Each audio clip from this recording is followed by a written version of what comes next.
किमान 118 बूथवर धनंजय मुंडे यांनी मतदान होऊ दिलेलं नाही. हे तुम्हाला माहिती आहे का?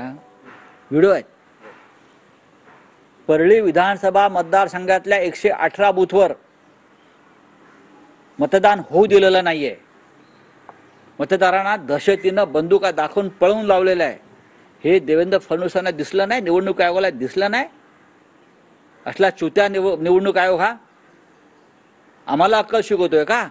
आमचा नियम लादतोय 118 ठिकाणी.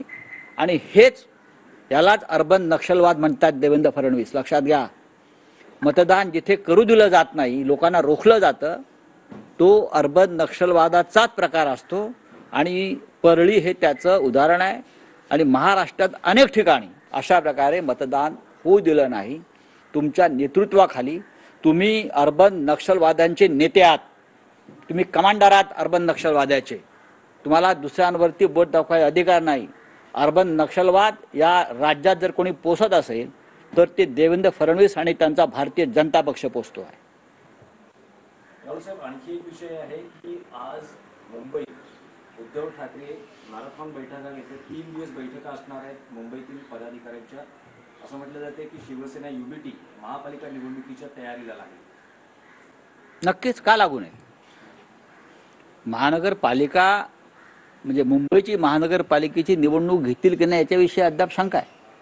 प्रकरण सुप्रीम कोर्टामध्ये आहे. पण उरलेल्या 13 महानगरपालिकामध्ये कधी निवडणुका होतील आणि एक राजकीय पक्ष म्हणून, संघटन म्हणून उद्धव ठाकरे साहेबांनी, पक्षप्रमुखांनी त्या संदर्भातल्या जिल्हावार महापालिकेच्या संदर्भात बैठका घ्यायला सुरुवात केलेली आहे. त्यात मुंबई सुद्धा आहे. दिल्लीत आज एनडीएची बैठक कालपासून सुरू झाली आहे. आजही कसली एनडीए? एनडीए कसली आहे? हे पंतप्रधान नरेंद्र मोदींना भेटणार आहे. भेटणार त्यांचे बॉस आहेत ते. आमच्या वेळेला आमचे बॉस माननीय बाळासाहेब ठाकरे किंवा उद्धव ठाकरे होते. आम्हाला मुंबईतच भेटावं लागायचं. रोज भेटतो आम्ही. त्यांचे बॉस दिल्लीत आहेत. आम्ही म्हणायचो दिल्लीचेही तख्त राखितो महाराष्ट्र माझा. आता दिल्ली पुढे झुकणार हा महाराष्ट्र आम्ही पाहतोय दारात दिल्लीच्या. कधी काळी दिल्लीचं तख्त मराठ्यांनी फोडलेलं आहे आम्ही. आता ह्यांना फोडतात. बोलिए, हो गया, हिंदी में बोलिए. कल्याण में 13 साल की बच्ची के साथ रेप और फिर मर्डर, इस तरीके की घटना उजागर हुई. आरोपी को गिरफ्तार कर दिया, लेकिन लॉ एंड ऑर्डर जो है लगातार महाराष्ट्र, पूरे महाराष्ट्र की लॉ एंड ऑर्डर ऐसी बन गई है कि मुझे लगता है यूनाइटेड नेशन की ह्यूमन राइट का जो विंग है उसको हमें बताना पड़ेगा कि आप महाराष्ट्र में दखल अंदाजी करो.